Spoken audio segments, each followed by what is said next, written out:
we're going to be looking at some Dorian licks with chromatic notes added on chromatic lines in Dorian stuff. This was a request that came through last week, and so I thought I'd do a video on it. If there are any things you want me to do videos on, drop a comment and I'll see what I can do.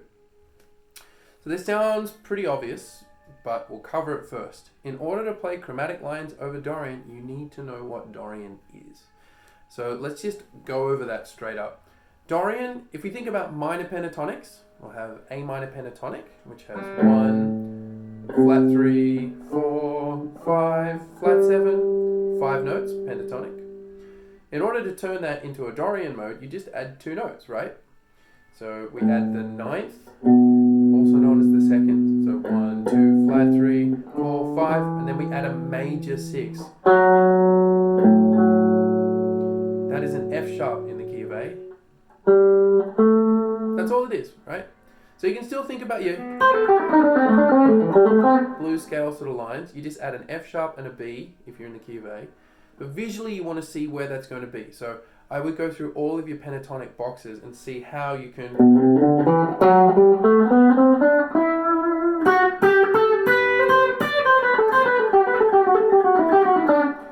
add those notes. I'm not a modal player, and I mean in the sense of when I'm soloing, I don't think about modes at all. I know that everything I play could be analyzed as using a mode because all scales are modes in some form or another, but I'm not thinking about that when I'm actually soloing, okay? That aside, for just the context of this lesson, we will be talking about modes. We'll just think Dorian. So you want to get familiar with the sound of this scale. It has a sort of an interesting quality to it, and that F sharp, which if we played a minor 6 chord, that very gypsy sounding chord, sticks out. You know, it's overwhelmingly minor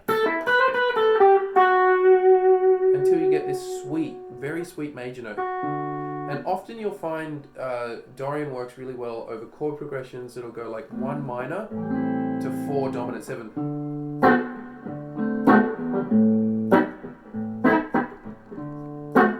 The Dusty Springfield song Spooky is a good example of that. Or like a non-resolving 2-5. So ultimately this wants to go to G major. We're just getting 1, 2, 5. Season of the Witch by Donovan is another one. So it's also the Santana scale. You know, songs like, and those classic Santana, listening, they're all Dorian. So how do you apply chromatic stuff to it? Well, there's really 2 ways, at least that I sort of think about. The first one is you can just fill in the notes between the scale sort of notes that you're playing, right? So if you think about a scale as being, say, a series of 7 islands, just build a bridge between those islands. So if we've got the 6th, you know, that's added note that we're adding, the F sharp, well, between the F sharp and the 5th degree of the scale, there is an F. We can play that note. That's fine. Remember, with all of these added chromatic notes, it's the hot coal theory that I like to talk about. You know, if someone's walking across hot coals, they have momentum. They don't hang around. They have to do it at a certain pace. And it's the same with chromatic notes. If you don't want to get burnt or you don't want to burn your listeners' ears, then don't hang around on a note that you know is not in the scale. That doesn't mean you can't play it. In fact, it makes it really exciting when you play notes that are not in the scale. You just have to follow the momentum of the tune, know where you're going, and resolve at the right time. Otherwise, it will just sound like you don't have control of your lines, or at worst, you're just going to play stuff that's out of key. And no one wants that. So you could do a series of different things. You know, if you've got the sort of the minor 3rd up here on the 8th fret of the high E string, you could go down to the 5th fret by going. And there's no real sort of theory behind that. We could analyze what you're doing, but that's not going to help you in the moment. You just look at the notes that you can, the safe notes to play, just fill in the gaps. It's a sort of simple thing, you know. You could have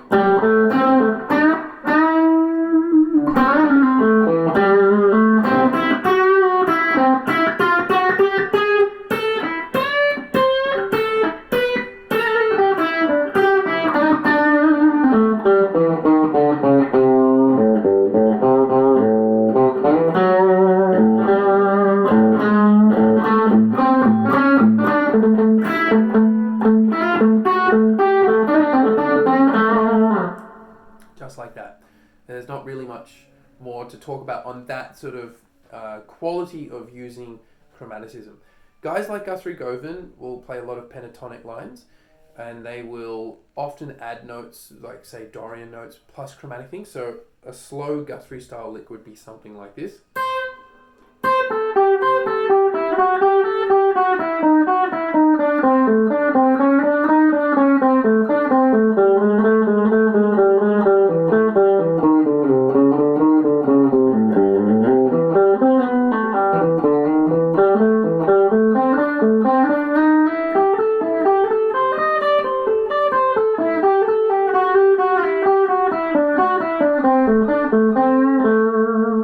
Played at warp speed, and you get the, obviously the sort of Dorian sort of sound, but those added chromatic notes, which at a really fast tempo are going to make it sound kind of exciting and creative.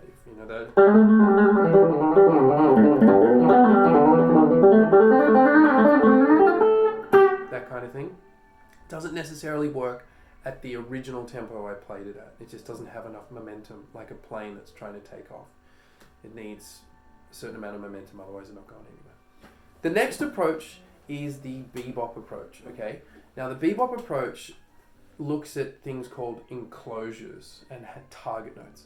So bebop cats look at a note that they want, they're sort of thinking ahead, okay? So the main thing in jazz improvisation is this concept of forward motion. You're always going somewhere. It's never static. It's like hopping in a raft going down a river. And in order to do that, you've got to navigate where, with the river forks, which way you're going to go, what port are you going to, all of that kind of stuff. These guys know what notes they want to play. And they know like 5 notes ahead of what they're currently playing. When you know what notes or what part of the fretboard you want to go to, then you can prepare the listener for that. So for example, if I wanted to do a chromatic enclosure on a lick like this. So the ninth sounds really cool. It's got a sophisticated kind of tone because it's not dissonant, but it really wants to resolve back to the tonic. You can hear that gravitational pull. So I could do a chromatic enclosure to that note. I could go. So.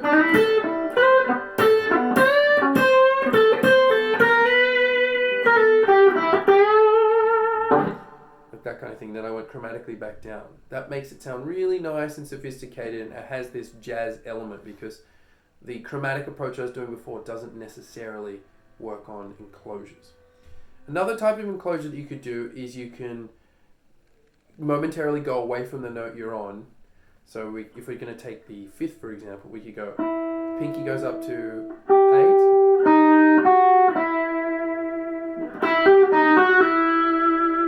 And we're getting the F sharp in there as well. Then we might want to enclose the third, so we could go. So if I put those 3 together, we get a lick like this.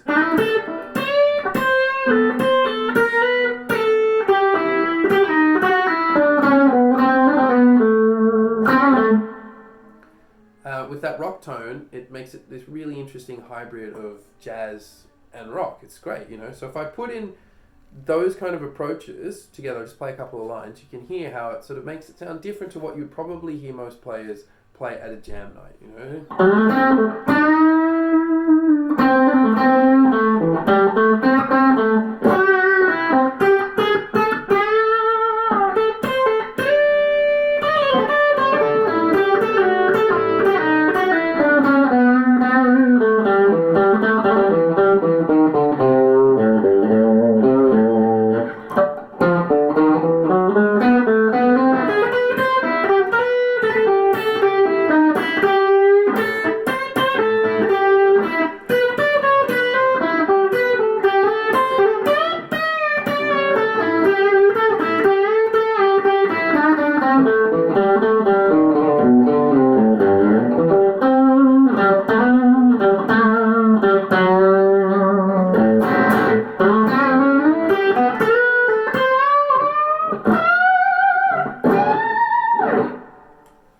So hopefully that just gives you a couple of little ideas that you can use. Of course, harmonic rhythm which is something I'll do a video on later, plays a very big part when you're using chromaticism, about when you resolve your lines, knowing that strong notes and strong beats go together, and if you don't place them at the right time, it sounds a bit off.